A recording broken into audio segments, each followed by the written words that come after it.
think Lovemark is the highest evolved brand you can imagine. A brand that is built on trust, respect, legacy, reputation, value, and then it evolves by adding mystery, sensuality, intimacy. It moves from being irreplaceable to becoming irresistible.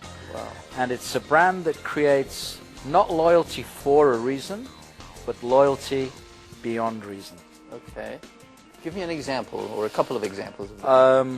One that's very familiar with me, because I was just listening to it a few minutes ago, is the Apple iPod. Now, you look at an MP3 player, you know, pretty much they all do the same things. Some are cheaper than others, some carry more songs than others, but the iPod has 75% market share. Why? Because it's irresistible. It's a love mark, not just a brand. When you're wearing an iPod, those little buds, you're part of a community, a tribe, a family. It's saying something about you, about the way you are and the way you feel. That's very special. For me, in the sportswear business, I've been Adidas since I was 3 years old because of the stories of the Adidasler and the early footballers and so on and so forth. When I was working for New Zealand Rugby Union, the first deal we did was an apparel deal with the All Blacks and Adidas.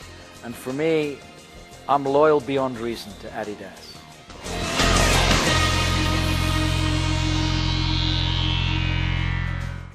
Do you have to be born as a love mark, or you can transform an ordinary brand into a love mark? I think all brands must aim to become a love mark because that's where the money is. You know, the only reason why brands were invented was to create a higher margin, to create higher profit. And what you've got now is a commodity trap where brands are fighting on price and value and benefits and so on. To get out of that commodity trap, every brand needs to go on that love mark journey because that's where the price premium is. What would you say are the 2 or 3 key drivers to turn a brand into a love mark? I think the first thing you've got to do is you've got to be able to give up control of the brand. Most companies are control freaks. They're management bureaucratic freaks, and they do everything by data and by research, and they're driven to control, command, and own the brand. That's not the way forward. Consumers have the power today, not brands.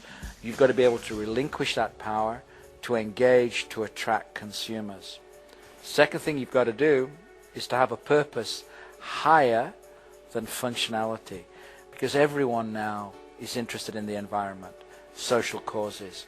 They're very, very informed technology-wise, and they demand a brand now to have a purpose and a mission higher than just a product benefit.